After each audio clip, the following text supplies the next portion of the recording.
In today's video, I'm going to teach you how to send website data to n8n using a webhook.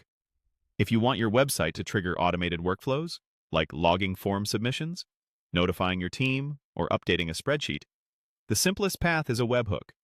A webhook is just a URL that accepts incoming data from your site and kicks off your workflow in n8n.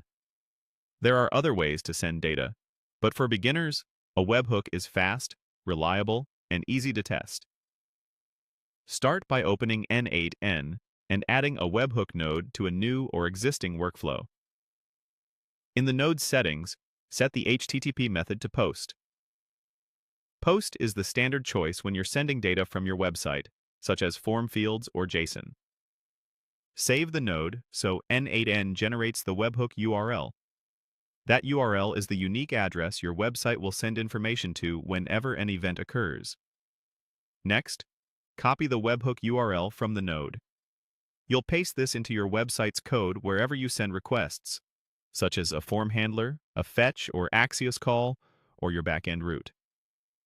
Make sure your website sends the data in the format you expect, typically JSON, and include a content type header if you're sending JSON, so n8n can parse it correctly.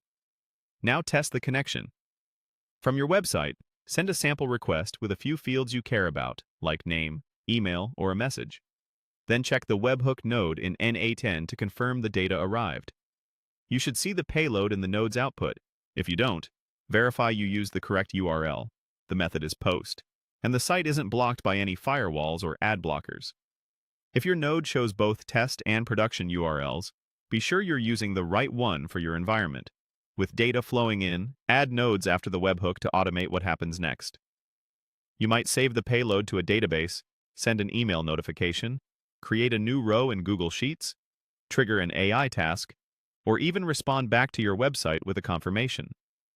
Map fields from the webhook output to each node's inputs, and consider basic error handling so failures don't block the rest of the workflow.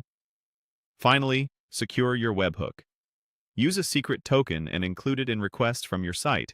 Verify authorization headers server-side in the workflow, and add IP allow lists if you can. These safeguards help ensure only trusted requests trigger your automation. That's it. Your website now talks to n8n using a webhook, and your workflow is ready to grow with your needs.